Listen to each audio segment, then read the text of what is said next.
na parte de cima de um mapa, você tem as quadras, as ruas, e assim tudo se encaixa.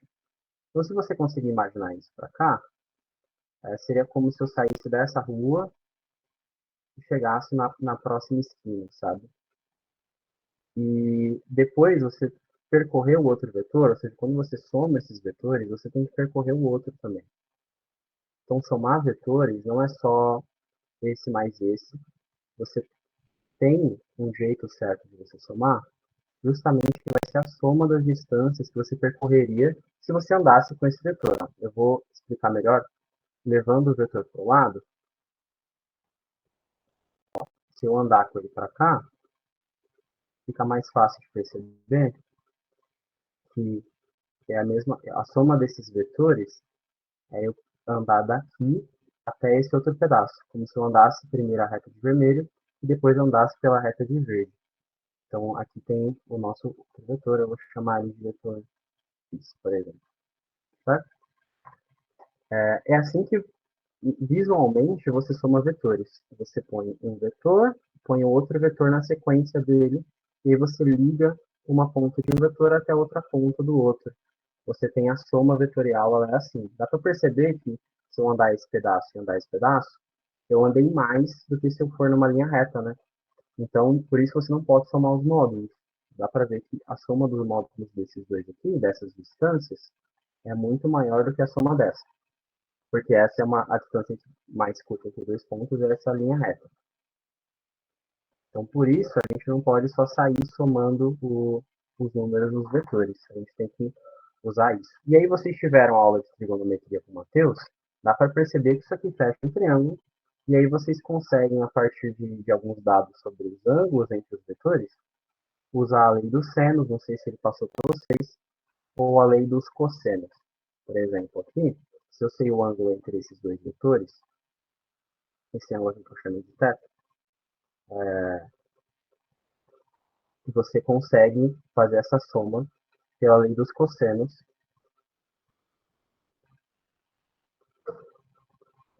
e achar o módulo daquele vetor. Você só consegue achar o módulo. Então, nesse caso, por exemplo, você vai ter que o módulo de x, o módulo de um vetor a gente indica com essas duas barrinhas, tá?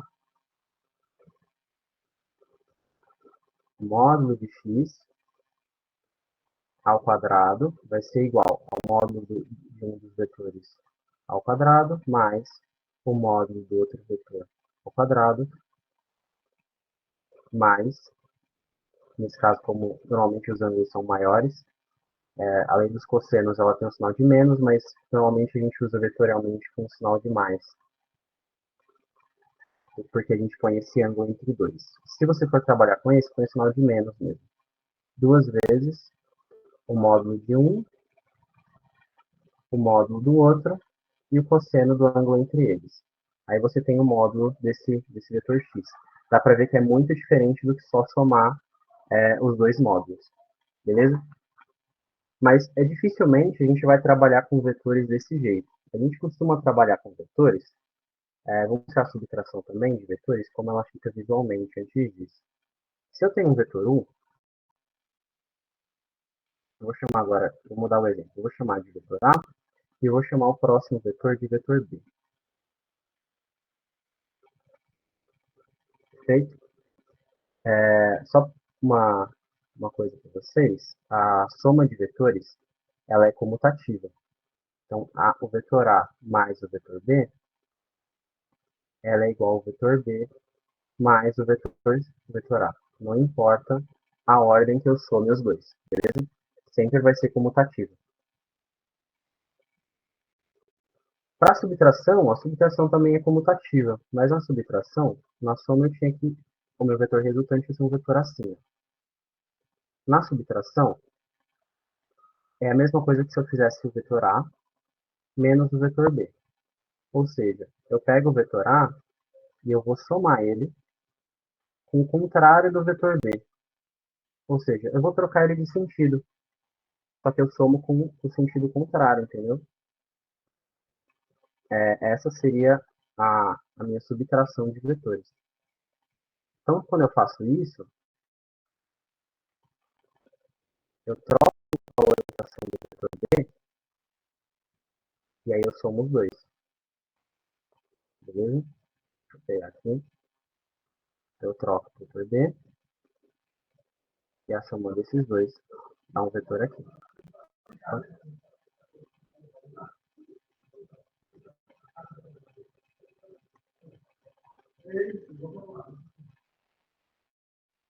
Seria o menos B. Tá bom? Então, somar é a mesma coisa, subtrair é a mesma coisa que somar, tá? Só precisa trocar o sentido de um dos vetores.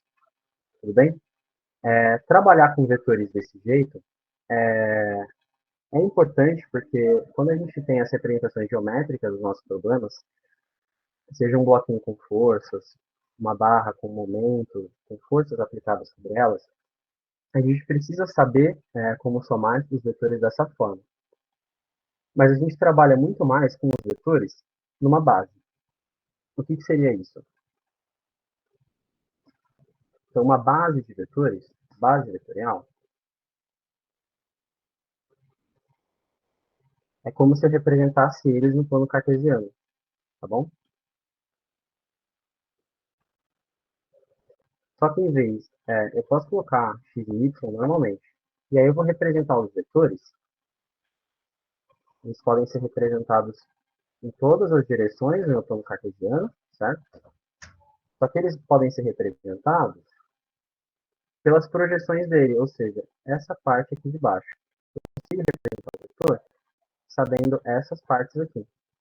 Então é melhor que eu saiba isso do que saber essas informações de ângulo ou até mesmo do módulo do vetor. Então eu consigo decompor o meu vetor V em um vetor que seja paralelo ao eixo x, que eu vou chamar de Vx, e um vetor que seja paralelo ao eixo y, que eu vou chamar de Vy. Isso é muito bom porque é muito fácil somar vetores que estão na mesma direção. A gente faz isso sempre.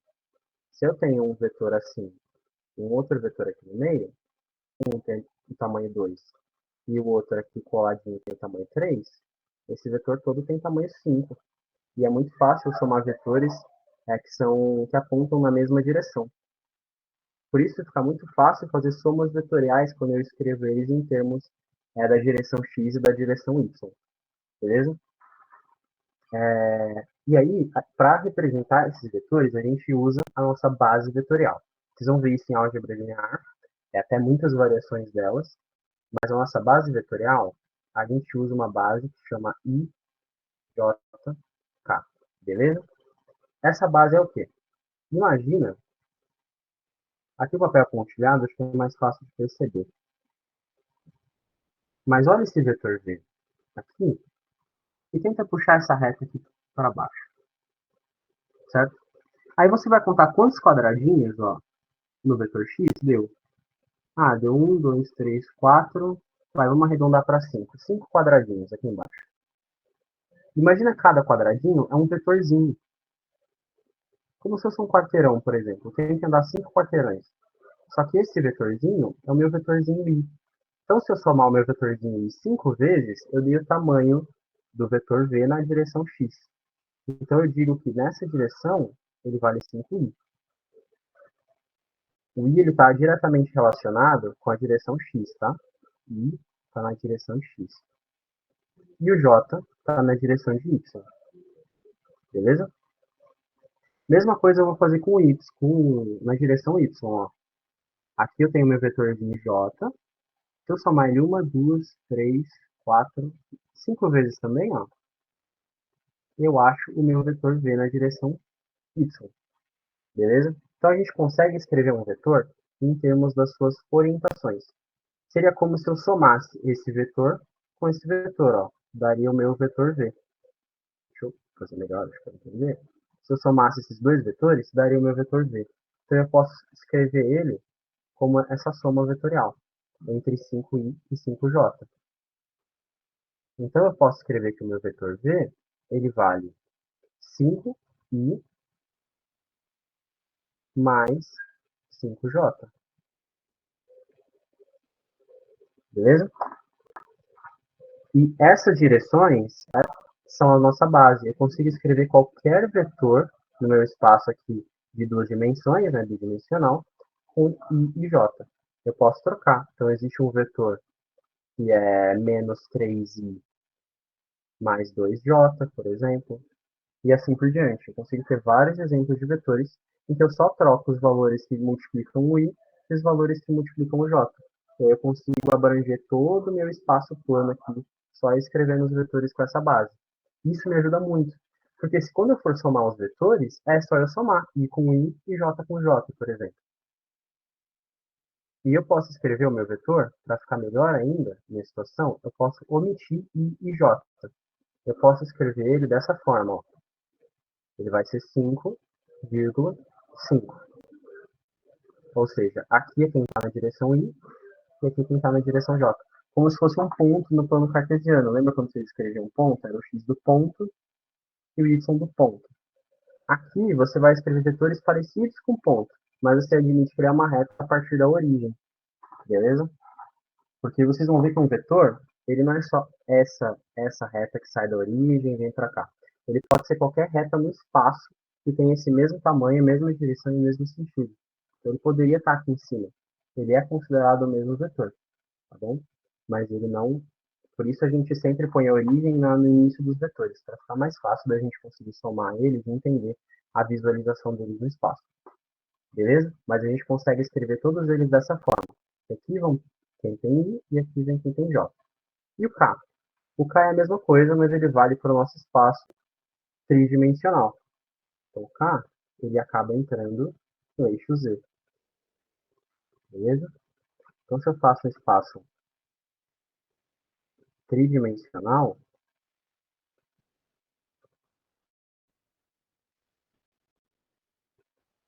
assim,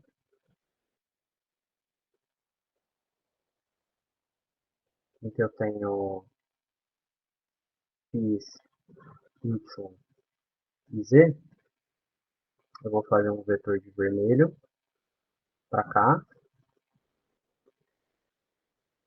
E aí, essas projeções do meu vetor, ó,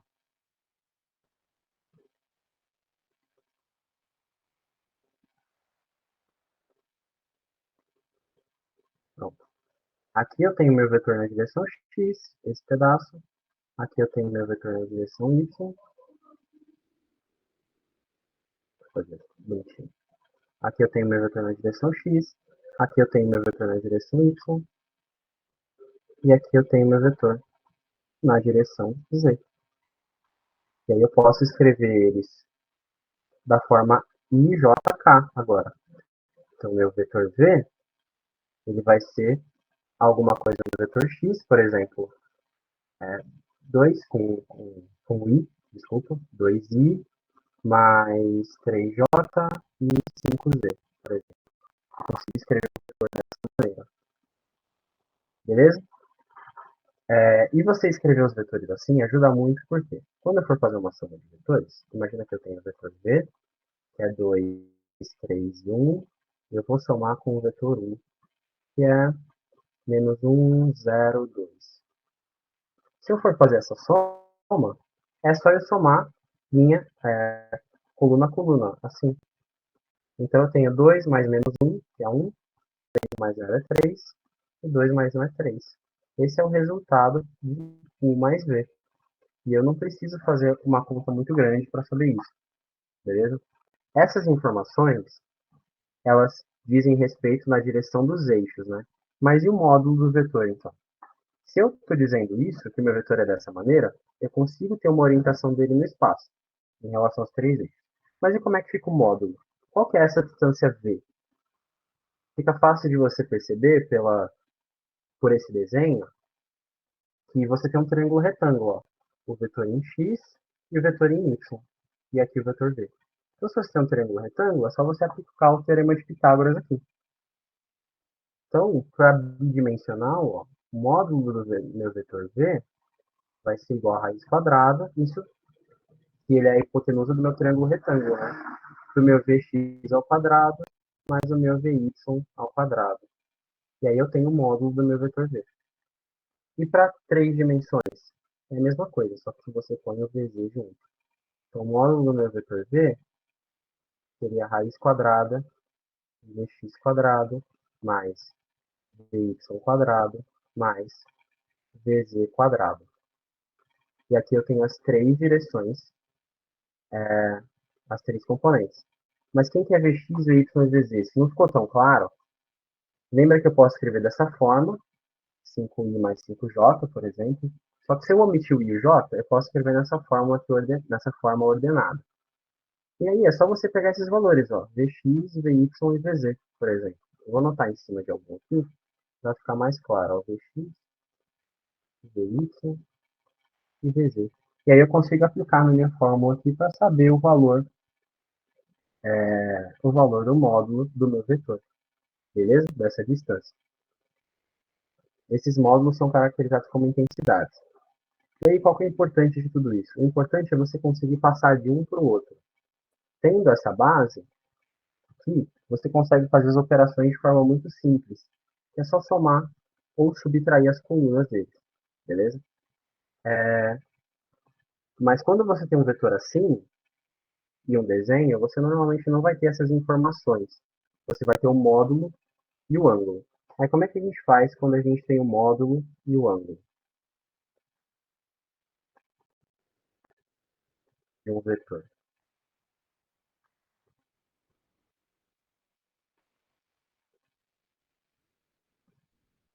Quando você tem só o módulo e o ângulo do vetor, imagina que eu tenha este vetor V aqui. Você pode ter um ângulo em relação ao horizontal. Vou chamar esse ângulo de θ, beleza? E aí vocês lembram, pela trigonometria das aulas, que aqui é um triângulo retângulo. Aqui eu tenho o meu cateto adjacente ao ângulo e aqui eu tenho o meu cateto oposto ao ângulo. Que a gente chamou na nossa aula de vetores de Vx e Vy, certo? E aí eu lembro da aula de trigonometria, eu até assisti um pedacinho dela, para ver como é que eram as aulas. E se a gente tem o seno do ângulo, ó, o seno de θ, ele vai ser quem? Cateto oposto sobre a hipotenusa. Se a gente tem o cosseno do ângulo, eu tenho o meu cateto adjacente sobre a hipotenusa. Vamos renomear todo mundo agora. Em relação ao ângulo θ, a hipotenusa é Vzão. Então, seno de θ é igual a alguma coisa em cima e o meu vetor vem embaixo do módulo e o cateto oposto, o ângulo, é justamente Vx, né? Então, eu tenho o valor de Vx sobre o módulo de V. Aí, se você reordenar, né? Então, eu posso dizer que Vx é igual ao módulo de V vezes o seno do ângulo. E a mesma coisa com o cosseno, tá? Eu só vou trocar o Vx por Y, porque mudar os catetos, tá? Então, o meu cosseno de θ é igual ao módulo de V, e em cima eu tenho Vy. Não, desculpa, perdão, eu inverti os dois. O seno era V, eu marquei Vx nos dois, aqui era um Y. Vx parecia um Y. Aqui é Vy, gente, foi mal. Vy, Vy. E aqui embaixo é Vx.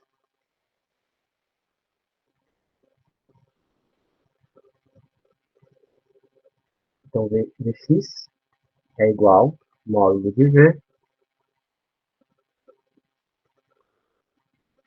vezes o cosseno de θ.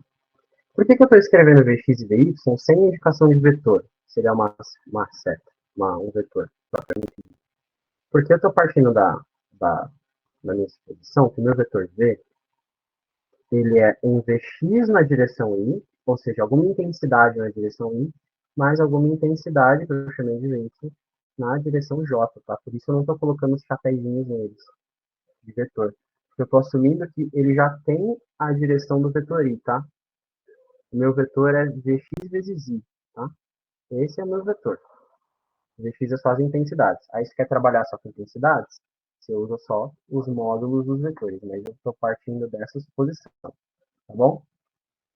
E aí não tem erro de nomenclatura eu não pôr a seta de vetor em cima deles. Tranquilo? Se você partisse de que V é Vx mais Vy, aí sim. Aí você precisava indicar as setas em cima e colocar os módulos se estiver trabalhando só com as distâncias, como eu estou fazendo. Tranquilo? Até aqui tudo bem? Vocês têm alguma dúvida? Deixa eu dar uma olhada no chat. Boa. Se tiverem dúvida, pode interromper, levantar a mão aí, escrever no chat que eu paro para ler, beleza? Então você consegue escrever assim, esse Vx e Vy, eles são chamados as nossas projeções na direção x e y, tá? Eu posso escrever dessa forma, a gente viu também, ó, Vx e Vy. Isso aqui é muito útil, porque vários problemas que vocês vão ter vão ser bidimensionais. Às vezes eles não são propriamente ditos, mas por simplificação, vocês conseguem ter eles de forma bidimensional. E escrever eles dessa forma vai ajudar muito vocês, principalmente para fazer soma de forças na física, para calcular os momentos, etc. Então, saber decompor esse vetor V e outros dois vetores, Vx e Vy, é muito importante, beleza? Então, dá para vocês se atentarem a fazer essas mudanças sempre. Ok? Outra coisa que eu queria falar com vocês é o seguinte, a gente falou de módulos, a gente aprendeu como soma vetores, como escreve vetores da nossa base, tá? A gente precisa entender agora um pouco das outras operações que a gente faz com os vetores. Vocês viram que tudo que eu falei agora são soma e subtração. Quando a gente opera com números, a gente tem multiplicações, divisões. A divisão é um análogo da multiplicação, assim como a subtração é um análogo da adição, né? Então, mas cadê então a multiplicação de vetores? Como é que eu multiplico um vetor por outro? Você tem dois tipos de multiplicações que você consegue realizar com vetores, tá? A gente chama de produtos, né? São multiplicações. E o mais simples dele é o produto escalar. Por que chama escalar? Escalar, lembra que eu no início da aula falei de grandezas? Existem grandezas vetoriais e grandezas que não são vetoriais. Grandezas que não são vetoriais, chamadas de escalares. São chamadas de escalares, não vetoriais. O que é um produto escalar? É o produto de um vetor por um escalar? Não.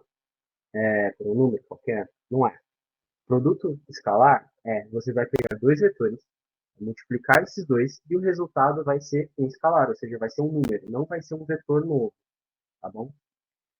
Então, dessa forma, a gente consegue definir o produto escalar, e o produto escalar está intimamente relacionado com o ângulo entre vetores. Ó.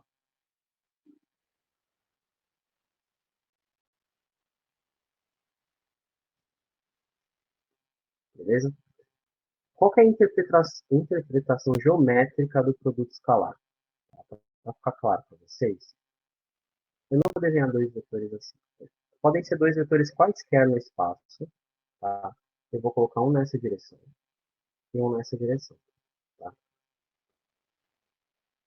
O produto escalar, ele vai me dizer, vai ser a multiplicação entre o módulo de um vetor e o módulo do outro vetor que apontam na mesma direção. Tá? A gente viu que esse vetor de vermelho, se eu usar esse ângulo entre os dois vetores, ó, se eu usar esse ângulo certo, eu consigo escrever esse vetor de vermelho como uma soma desse vetor de verde embaixo e desse vetor de verde aqui em cima. Eu consigo trocar ele por esses dois, ó. Troquei o vetor, tá? Ele não deixa de existir, tá? É uma simplificação matemática. Esse vetor morreu e agora só tem esses dois vetores, tá bom? Seria eu pegar a distância desse vetor e multiplicar pela distância do vetor de azul, beleza? Isso seria o produto escalar. Então, como é que a gente faz isso? Vamos definir que esse vetor é o A e que o vetor de azul é o B.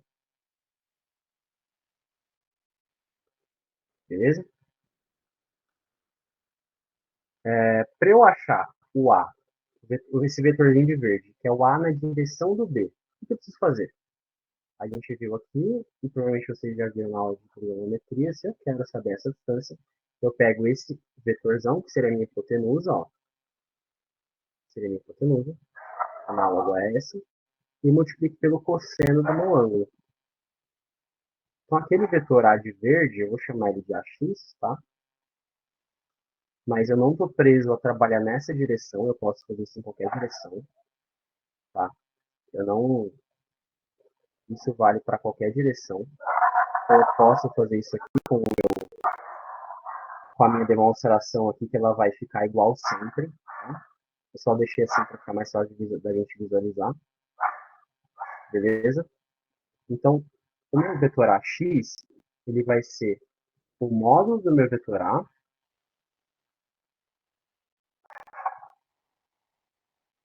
vezes o cosseno do ângulo, né? Esse vai ser o módulo do meu vetorzinho AX, tá? Isso aqui. E aí eu vou multiplicar isso pelo vetor B, tá? Então, se eu multiplicar o AX por B, é a mesma coisa que multiplicar tudo isso aqui pelo vetor B. Então, vai ser o módulo de A vezes, vou multiplicar pelo módulo de B, e vou multiplicar pelo cosseno do ângulo entre eles, tá? Eu troquei, preste atenção que eu troquei isso aqui, ó, por AX, ó. Era para ser AX, mas eu troquei por A cosseno de θ. Isso é o produto escalar entre os vetores. Você consegue representar ele por A pontinho B, tá bom? Então, A pontinho B, o produto escalar de A e B, vai ser o módulo dos dois vetores, a multiplicação desse módulo, vezes o cosseno do ângulo entre eles. Então, imagina que você tem dois vetores, você tem essa, você tem os módulos deles, e você sabe quem eles são, provavelmente. Você quer descobrir o produto escalar e tem outro. Então, você calcula dessa forma. Multiplica o módulo dos dois e multiplica pelo cosseno do ângulo.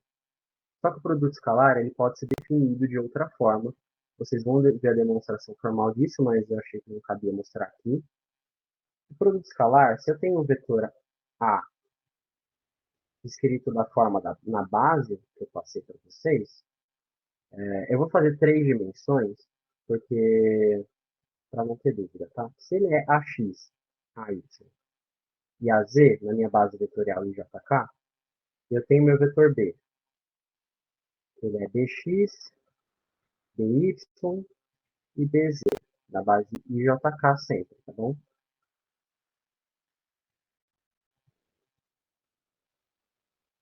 Eu terei esses vetores, quando eu faço o produto escalar, A escalar com B, é como se eu fizesse a seguinte soma. Ó.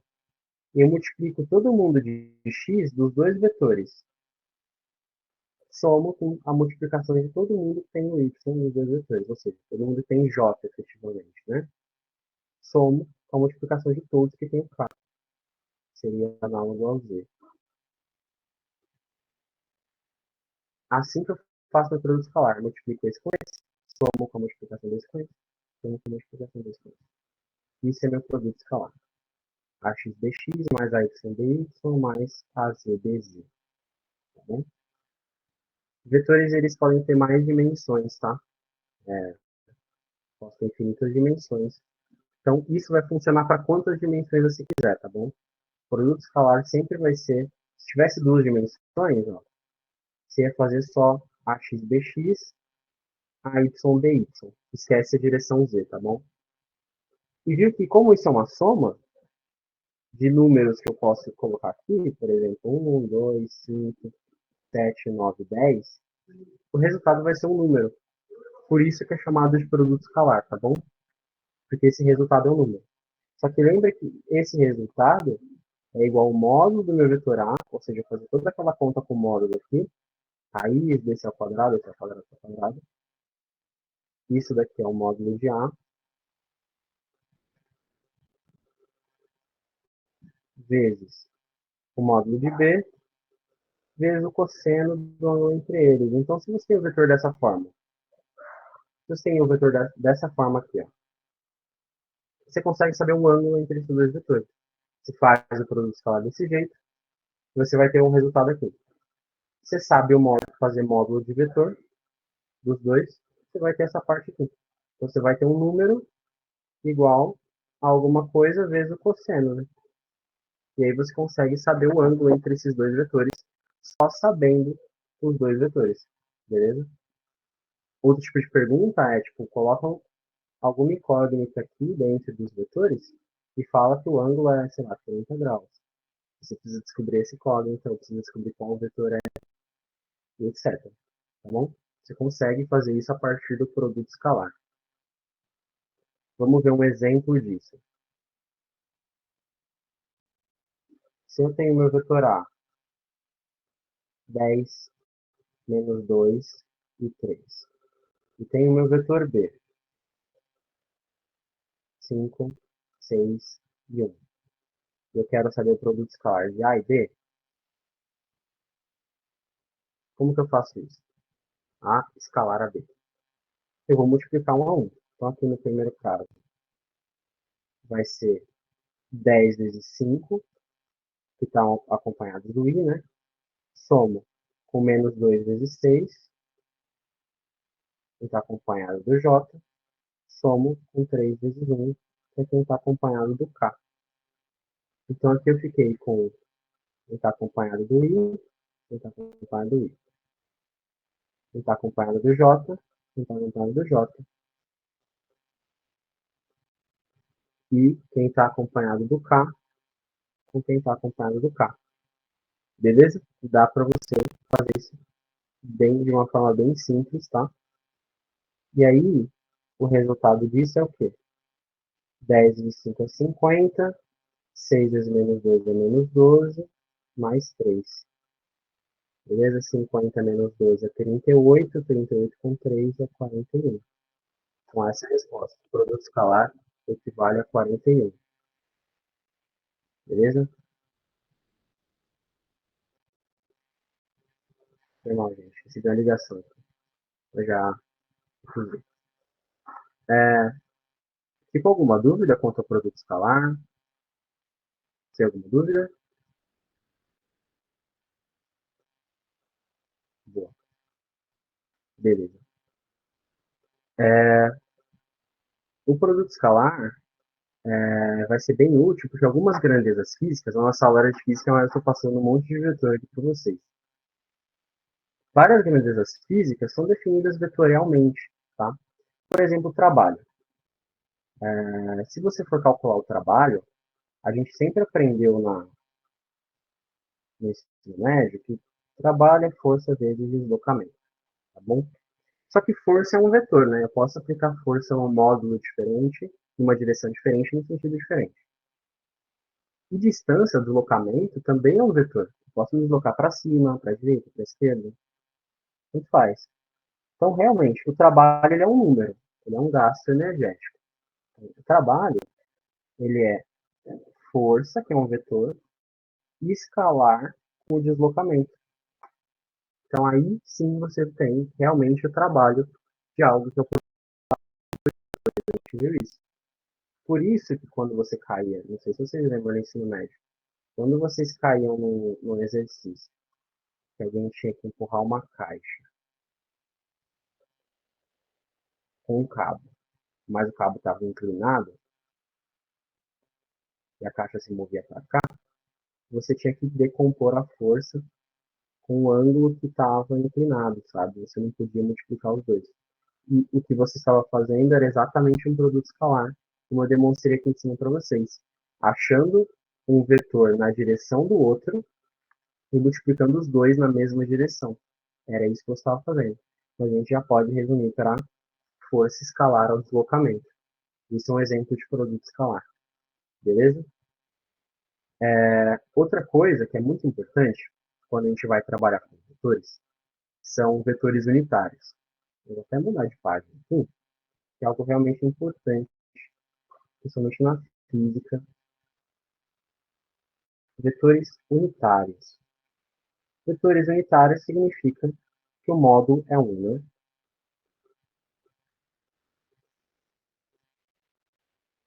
Quando o módulo de vetor é igual a 1, a gente pode chamar ele de versor também. Porque, lembra, ó, tenta fazer a seguinte analogia. Quando a gente pega um número qualquer e multiplica por 1, a gente mantém o número como ele estava. Quando a gente pega algum valor e multiplica por um vetor de módulo 1, a gente continua com o mesmo vetor.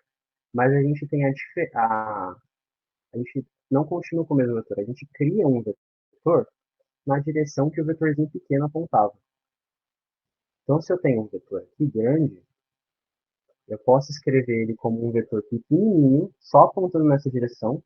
Então, esse vetorzinho, eu vou chamar de um acento circunflexo. Esse acento circunflexo em cima indica versor. Versor é um vetor unitário, tá? É outra palavra. Versor. É como se eu somasse vários vetorzinhos pequenos, ó, até chegar no meu vetor. Entendeu? Então, é isso que você precisa para você guardar essa informação. Se eu pego o número 6 e multiplico pelo meu versor 1, eu crio um vetor na direção 1 com 6 vezes o tamanho dele, entendeu? É isso que você faz quando você multiplica por um versor. Então, o versor, ele guarda, eu vou até digitar aqui, acho que fica mais fácil de entender. Ele guarda informações de direção e sentido, tá? Ele não guarda informações de módulo, você vai multiplicar ele por algo, tranquilo?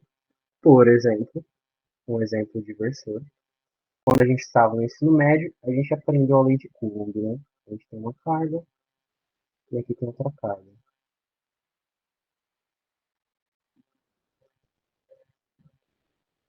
Caramba,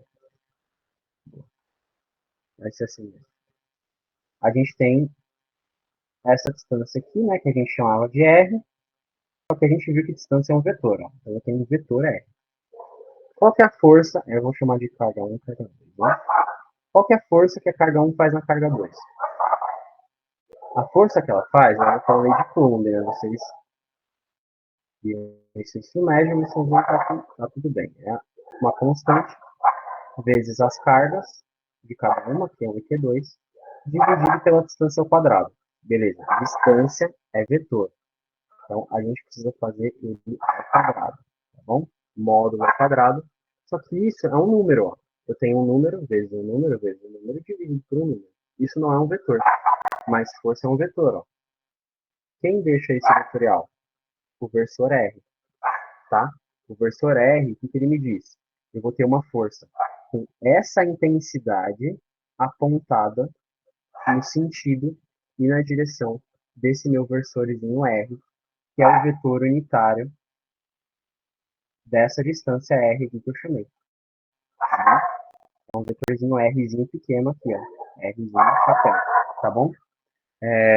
Como você descobre esse vetor unitário? Tá? Imagina que você tem um vetor R que seja 10, 9 menos 2.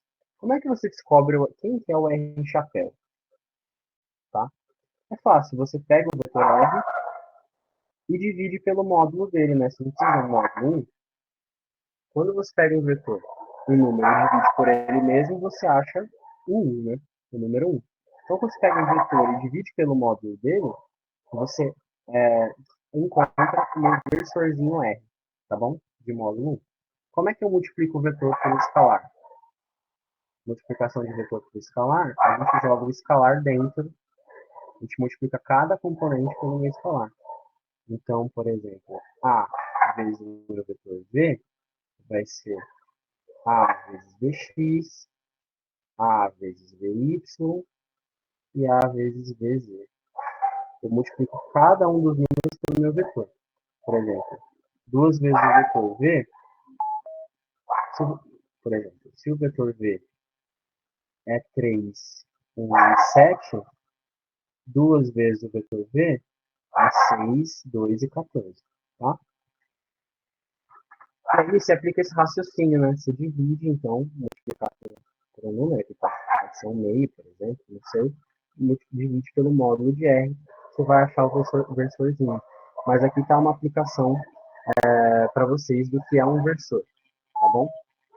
E às vezes você vai ter que usar versor, por quê? Agora, entrando já em concordância com algo que eu falei logo no início, que eram as bases vetoriais.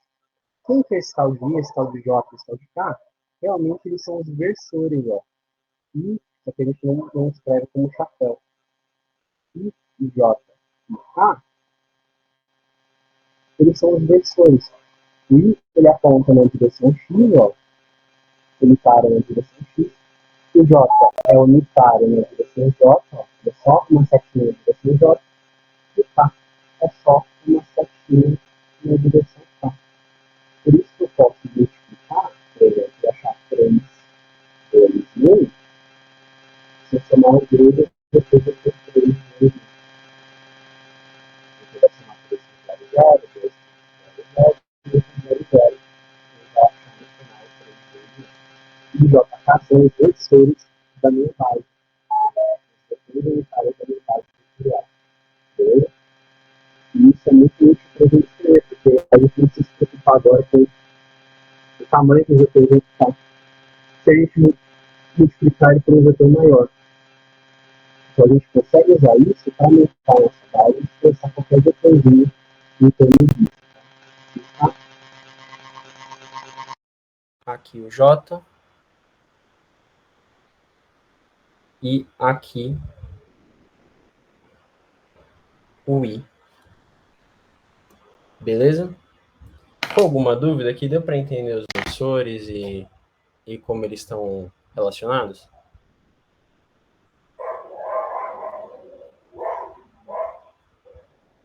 Boa? Agora, para fechar, antes de eu fechar a aula, essa aula de física, ela vai abranger só vetores, e a próxima aula vai ser cinemática, então a gente vai conversar bastante dos dois, porque a cinemática que a gente vai ver vai ser cinemática vetorial. Então a gente vai precisar dos vetores para indicar essas direções. Mas a última coisa eu queria falar um pouco das propriedades que tudo isso tem, sabe? Só um resumão de propriedades.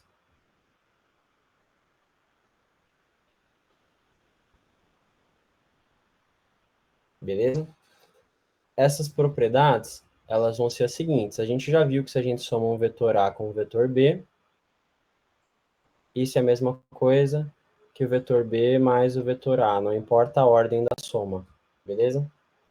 Do produto escalar, a gente tem algumas propriedades também. Para o produto escalar, a gente tem que ele também é comutativo, então A escalar a B é a mesma coisa que B escalar B escalar A. A gente pode perceber isso olhando a definição, né, de produto escalar, que é multiplicar nas 3 direções e somar. E aí a multiplicação eu posso inverter a ordem, a gente sabe disso. 2 vezes 3 é a mesma coisa que 3 vezes 2. Então, por isso, o produto escalar ele também é comutativo. Só que ele é distributivo e associativo. O que isso significa? Distributivo. Se eu tenho um vetor A escalar a uma soma de vetores, B mais C, isso é a mesma coisa se eu tivesse A escalar a B mais A escalar a C, tá bom? Eu posso realizar a distributiva com o meu produto escalar, beleza? A mesma coisa vale para a associativa, que seria associatividade com escalares, tá? Associativa com escalares é o seguinte: se eu tenho um número normal, tá? 1K, e ele está sendo multiplicado pelo vetor A escalar ao vetor B, eu consigo associar isso, o escalar dentro desses parênteses. Então, a mesma coisa que se eu tivesse K vezes o meu vetor A escalar ao meu vetor B, tá? A gente viu que multiplicar um vetor por escalar é possível e é algo bem fácil de fazer desse jeito, é só você realmente realizar a distributiva com todo mundo que está lá dentro do vetor. Então, o produto escalar, ele tem essa propriedade também de ser associativo, de permitir que o escalar entre nele. E a mesma coisa se eu colocasse o K no vetor B, tá? Ia ser a mesma coisa. Essas propriedades são todas escritas lá na apostila de forma simples. Então, se eu trocasse o A por B, ia dar no mesmo, beleza? Agora, outra propriedade que eu posso falar para vocês é a questão do módulo. Se eu pegar um vetor, se você quer fazer o vetor de uma maneira rápida, ou até algum ponto de você entender sobre essas propriedades, é que se eu pegar o meu vetor A e fizer ele escalar com ele mesmo, isso me dá o módulo dele ao quadrado. Isso é fácil de ver porque você vai ter ax vezes ax, né? Mais ay vezes ay, mais az vezes az, que seria ax quadrado mais bx quadrado, desculpa, ax quadrado mais ay ao quadrado, mais az tudo ao quadrado, a soma disso. Isso daqui tá faltando a raiz, né? Então, por isso é um módulo ao quadrado. Dava para substituir. Então, sempre o produto escalar de um vetor com ele mesmo é o próprio vetor ao quadrado. Tranquilo? E o produto escalar, uma coisa bem importante para vocês é que podem aparecer casos em que o produto escalar é zero. O que isso quer dizer, se o produto escalar é zero? Então, se você analisar o produto escalar de dois vetores, isso daqui é o módulo de um vetor vezes o módulo do outro vetor vezes o cosseno do ângulo entre eles, né? Se isso daqui dá zero, eu tenho algumas possibilidades, certo? Vamos listá-las. O primeiro pode ser zero, então o módulo de A pode ser zero, o que significa que A é um vetor nulo, 0, 0, 0. A pode ser zero. E do mesmo jeito, B pode ser zero. Só que esses casos não tem graça, né? Só quando não existe vetor. Agora, a parte boa é quando o cosseno é zero, porque o cosseno tem tem possibilidade de ser zero também. O cosseno é zero quando o ângulo vocês aprenderem trigonometria, o ângulo é de 90 graus.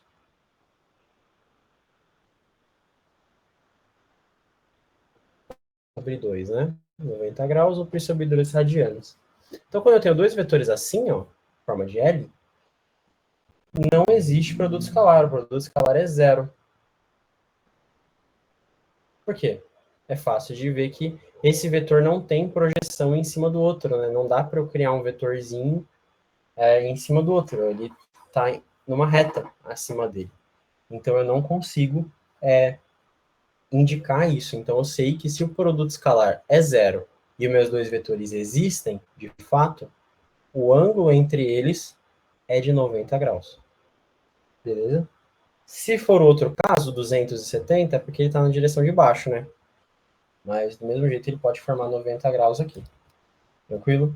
Então, se perguntarem alguns exercícios, precisar achar produto escalar igual a zero, te dá esse dado, ou até mesmo trabalho, se tem uma força, um deslocamento, tem um deslocamento para cá, e você faz uma força para cima, essa força não gera trabalho. Por quê? Porque o produto escalar é zero. O trabalho é nulo dessa força. Então, aí você tem esse tipo de dado também, para saber só em decorrência do ângulo entre os meus dois vetores. Beleza? E o produto escalar ele é máximo, ele tem um valor máximo, quando eles forem paralelos, né? Se o A estiver deitado na direção do B, o cosseno de zero é 1. E aí o meu produto escalar é máximo. Vou anotar isso aqui para vocês. Vou digitar aqui, acho que vai ser mais rápido.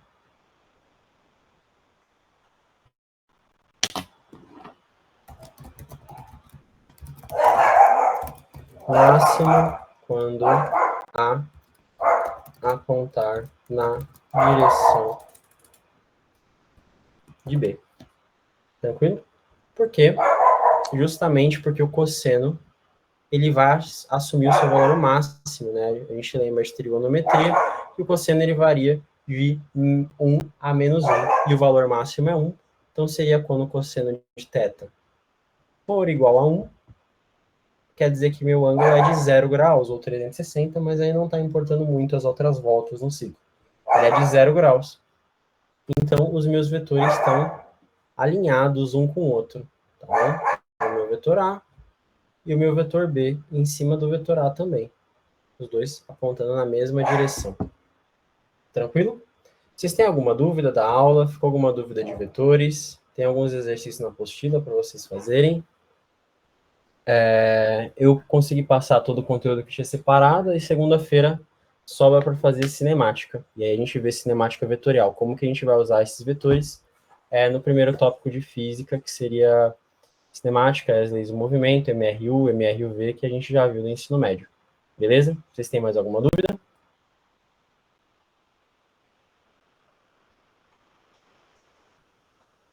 Boa. Valeu aí, gente. Beleza, gente. Agradeço aí. Valeu aí, uma boa noite para vocês. Eu vou mandar esses materiais no grupo agora mesmo, beleza? Fechou? Até mais então, gente. Tchau, tchau.